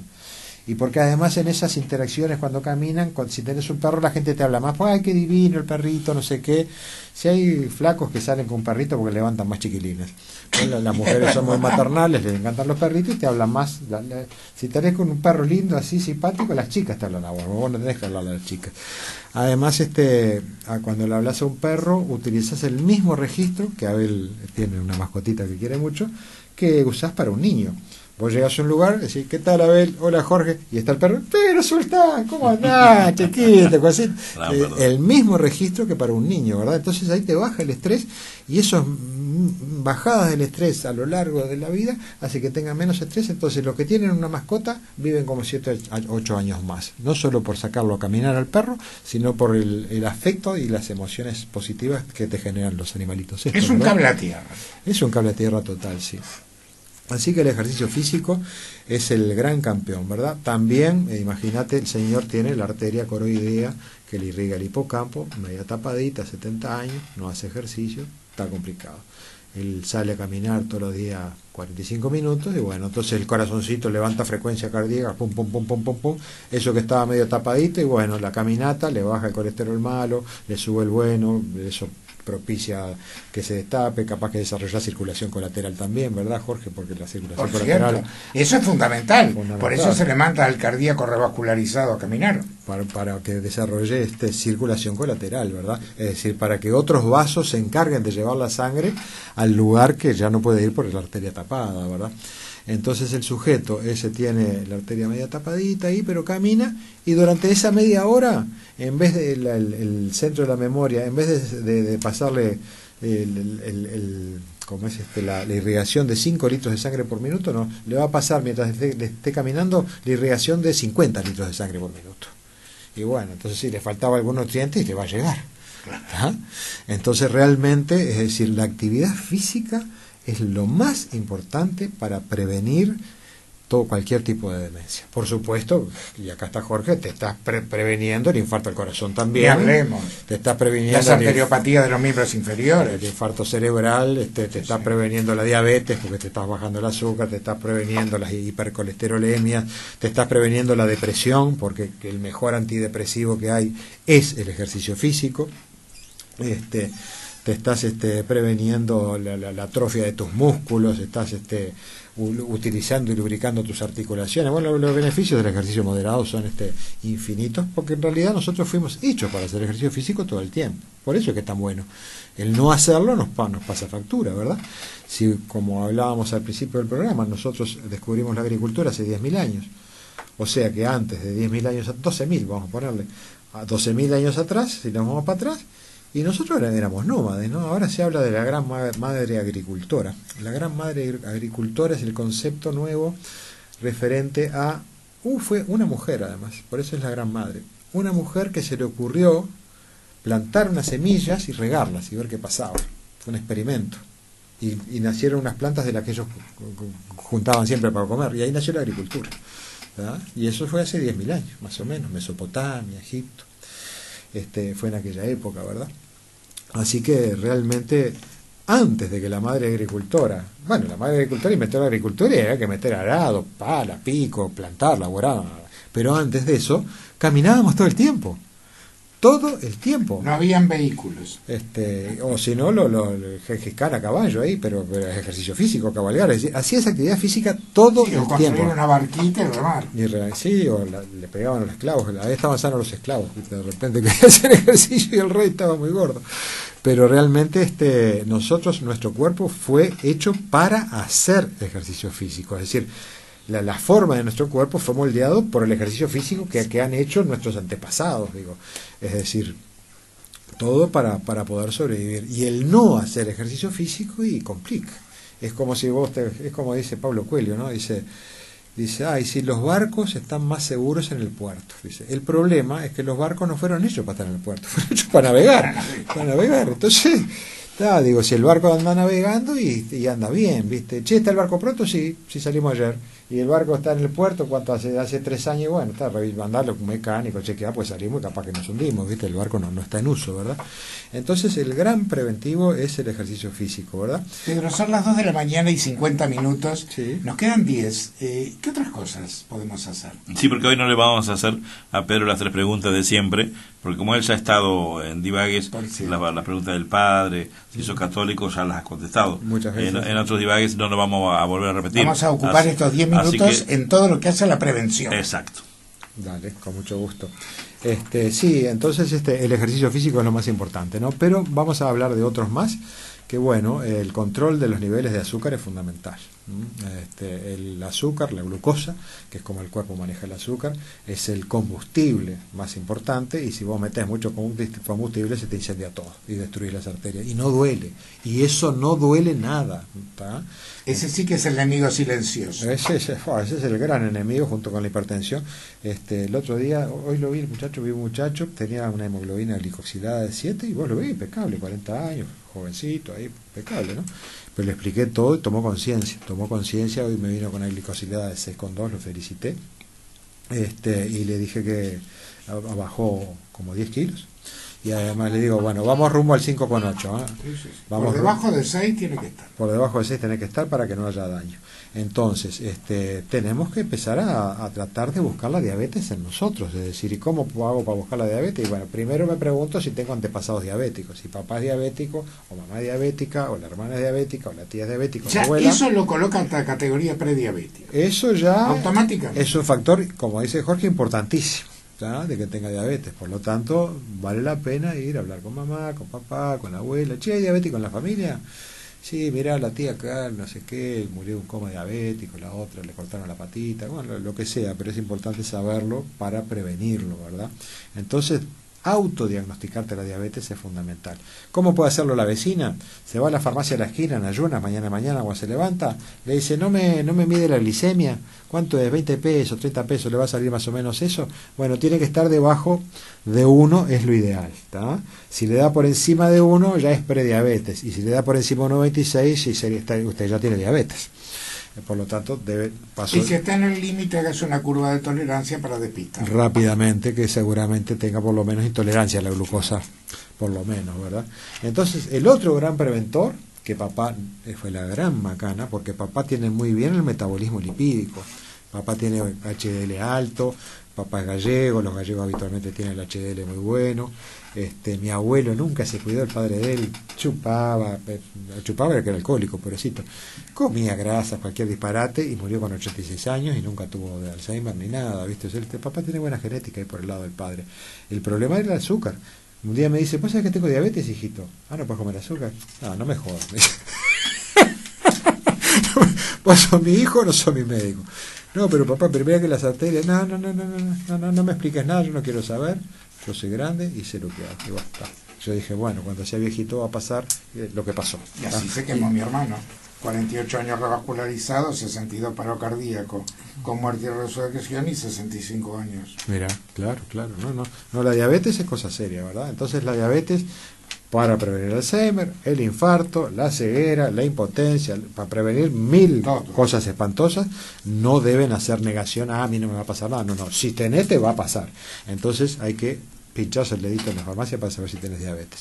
El otro gran enemigo de las arterias, y que también predispone, es la presión alta, ¿verdad? Porque recordemos que dijimos recién, nosotros durante 2 millones de años enteros caminábamos todo el tiempo, y si vos caminás tenés una presión arterial divina. Yo con la bici o caminando tengo 6. Si dejo de ejercitarme, de caminar y andar en bici, se me complica. Con el estrés empiezo a tener la presión alta. Si yo camino o ando en bici, aunque tenga un estrés horrible, me mido la presión, igual está en 6. Es una maravilla como... ¿Te das cuenta qué modernos que estamos? Caminar, que es básico, es como una cosa maravillosa. La vuelta a la naturaleza. Es la vuelta a la naturaleza, ¿no? Lo que dice Jorge, porque qué maravilloso. Vos mirá, sin remedios te arregla la presión. ¿Cómo? Caminando. Ay, eso sirve. Claro, porque ahora trabajamos sentados, nos sentamos frente a la computadora, nos desplazamos en el auto, lo usamos hasta para ir a la panadería que queda a la vuelta. Sí, entonces, claro, el confort... Sí, no, pero lo que pasa es que se van atrofiando los órganos, ¿viste? Entonces, entonces la gente no camina, hipertensión, come mucha sal, hay que comer 3 gramos de sal por día y la gente come 9, 10 por día. Y bueno, entonces está lleno de hipertensos que tampoco lo saben, Jorge, como hablábamos el otro día de la diabetes. Otra enfermedad silenciosa, ¿verdad? También Jorge la otra vez había levantado el tema del ácido úrico, que también era un factor de riesgo para dañar las arterias. Eso la gente no es tan consciente de eso. No. Y bueno, y el colesterol sin duda, ¿no? Agregando un poquitito esto que yo aprendí el otro día, que Jorge ya lo tenía más el tema porque él es cardiólogo, que realmente es muy importante las cifras de colesterol, que estén en cifras aceptables. Es muy importante que los triglicéridos estén bajitos. Es muy importante que el colesterol bueno esté alto. Si no está muy alto, que coma nueces, que tome omega 3, que se le va a aumentar. Si el omega 3, ¿cómo hago para saber si un omega 3 es bueno? Me dice una paciente, ¿no? Le digo, usted se hace un perfil lipídico y vemos sus grasas cómo están. Toma el omega 3 que usted quiere tomar y al mes le hacemos un perfil lipídico. Y tienen que pasar 3 cosas si es bueno ese omega 3. Sí, ¿qué 3 cosas? Primero, le tiene que bajar los triglicéridos, ¿ah? Y eso es muy importante. Porque si los triglicéridos están muy altos, te puede venir una enfermedad, se te tapan las arterias, ¿no? Pero pancreatitis, ¿no? Que es una enfermedad mortal. Es un mal síntoma y también es un factor de riesgo para el cáncer de colon, porque los triglicéridos se absorben a nivel del colon. Claro, sí. Y pancreatitis es una enfermedad que te da un dolor en la panza, que te lleva al CTI y se pela en la mitad, más o menos. Y tiene un alto grado de mortalidad. Muere cantidad de gente y joven a veces. Entonces te baja los triglicéridos el omega si es bueno, te baja el colesterol malo y te sube el bueno. Yo el omega 3 que uso son los que despachamos en la fundación, no importa. Bueno, Qualibit usamos y Good & Natural, son 2 marcas americanas. Yo si me tomo 3 omega 3 de cualquiera de esas 2 marcas, el mío genético es de 62, que es igual al de papá, que se ve que lo saqué de papá, pero yo no me acuerdo de mamá cuánto era. Y si yo tomo 3 omega 3 por día, me sube a 77, 82, depende de cómo ande la actividad física y el estrés. Pero es una protección muy buena. Sí, sin duda. Muy buena. Y después hay gente que se saca la lotería genética, ¿no? Gabriela, la gerente de la fundación, tiene 89 de HDL sin tomar omega 3. No, ya eso es... Los 4 abuelos de Gabriela vivieron una vida normal, sin cuidados, o sea, como cualquier persona, y murieron los 4 después de los 90 años. Bueno, Gabriela tuvo familia y yo qué sé, y le dieron 22 años. No digo la edad de ella, por la edad de las mujeres no se dice, ¿no? Pero realmente hay gente que envejece mucho más lento. Es decir, Pedro, para redondear, que nos faltan 5 minutos. Sí, Negrito. No, en principio, redondeando algún mensaje importante, ¿no? O 2 mensajitos importantes. Primero, es decir, yo creo que la gente tiene que tomar conciencia de esto, no solo cuando el abuelo se pierde, ¿no? Que aparece el drama y todo eso, ¿no? Sino de tomar conciencia de que es un problema que tiene la sociedad toda y la humanidad toda, ¿no? Porque la jubilación es me jubilo a los 60, vivo 100 años, 40 años cobrando jubilación. Trabajaste 30, cobras 40. No resisten las finanzas de los servicios de seguridad social. Imagínate, 105 años, se jubiló a los 60. Hace 45 años Y es la gran crisis que está viviendo la seguridad social europea. Bueno, el otro día un señor bancario me decía, nosotros en la caja bancaria tenemos algunas complicaciones. Hay que hacer un aporte extra del sueldo para mantener la caja. Para mantener la caja. Y nosotros que somos médicos, que tenemos la caja profesional, me llegó una cartita el otro día que también hay que hacer unas vueltitas ahí por el mismo fenómeno. La gente vive más, entonces hay que pagarle jubilación durante más años. Entonces, que la gente tomara conciencia siendo joven. ¿Para qué? Para planificar que no le pase esto, porque se puede planificar que no pase esto.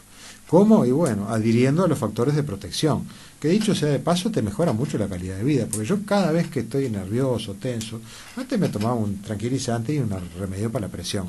Ahora yo cambié eso y yo agarro la bicicleta y me salgo tenso, y me voy tenso. Pero a la media hora vuelvo cantando siempre. Siempre vuelvo cantando, y yo canto horrible, pero vuelvo contento, y ese estado de ánimo me lo cambió la bicicleteada. Pero que es magia, no, son cosas que largan los músculos a la sangre, son cosas que larga el cerebro, son cosas que largan las glándulas suprarrenales.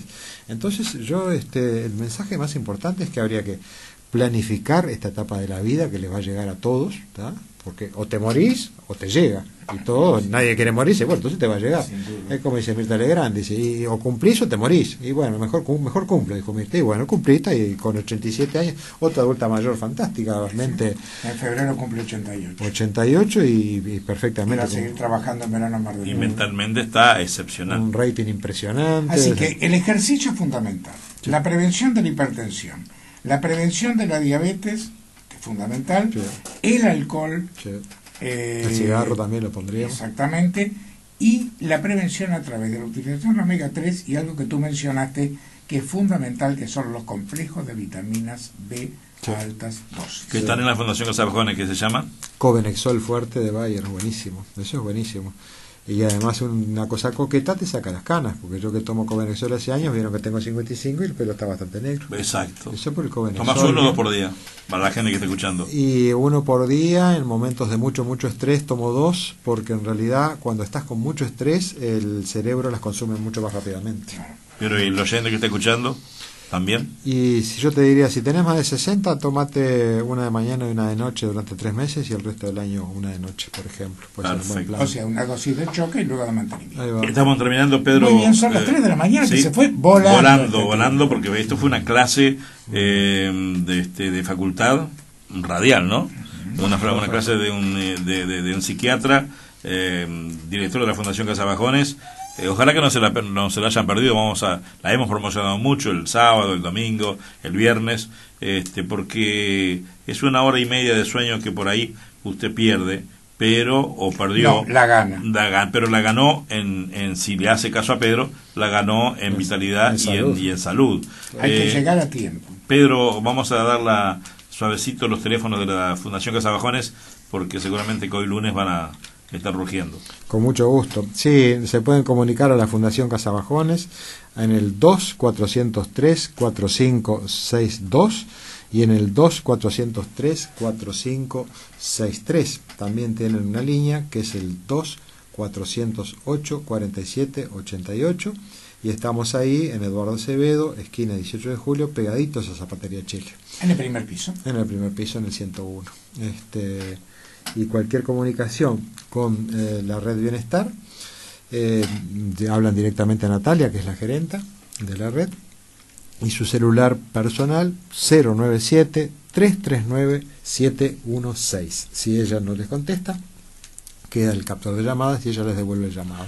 Bueno, creo que mejor cierre del año imposible. Sí, ¿no? imposible. La última vez que viniste ibas a abrir las redes, las residenciales. No, el último Primera, diálogo con Pedro Bustelo fue el 20 de mayo de 2013. Me dijo mira, bueno, y si la señora Corneta. Así que no hace tanto tiempo. Bien, porque él iba a abrir estaba abriendo las casas. Sí. Porque vos dijiste acá que ibas a combatir, iba a ser el peor combativo de esta enfermedad terrible que es el mal de Alzheimer, y lo has hecho, como lo hacíamos en aquellos viejos tiempos con la droga y con los suicidios, ¿no? Hoy no hablamos de esos temas, pero hablamos de este tema que también es muy delicado y que seguramente muchísimas familias lo habrán escuchado con mucha atención. Y que por incidencia etaria abarca gran parte de los uruguayos. Claro, Sí. claro. Las redes de bienestar ¿Ya lo bien. dijo? Bien, Negrito, bien. Ayer hubo un ingreso que vino muy bien porque había habido algunas altas y Y bueno, siempre, lo que pasa es que en diciembre hay que pagar aguinaldos y siempre cada chapita que entra es muy importante. Muy bien. Atención a la gente que no le hicimos las 3 preguntas que le hacemos a todos los invitados, porque Pedro, ya ha estado varias conversando veces con el cura, ya lo ha dicho. Entonces, Pedro es merecedor de estar todo una vez por mes al menos, ¿no? Pero no puede por su actividad. Estuvo el Aizola Sebastián en control de audio, el invitado, el doctor psiquiatra Pedro Bustelo, director de la Fundación Casabajones. Jorge, contigo nos vemos hoy, pero después el próximo divague va a ser cuando, ¿no? El próximo divague va a ser el 5 de enero. Pero lo haces vos ahí. Personalmente sobre la actividad turística del año 2015 y el del 29 estrictamente musical para que ustedes se preparen para el 31. Bueno, que pase bien, ¿eh? Bueno, muchas gracias, nos vemos. De mi parte es eso, no te olvides de algo que para mí es muy importante, te quiero muchísimo, un doble beso, ahí adelante, que si vos querés podés, cuídate mucho, y nunca dejes de existir. Muy buenas noches, y hoy lunes a las 3 de la tarde, de 15 a 18 horas, estamos en vivo, aquí en CX12, Radio Oriental para Montevideo o para Uruguay y el mundo. Muchas gracias y buen descanso.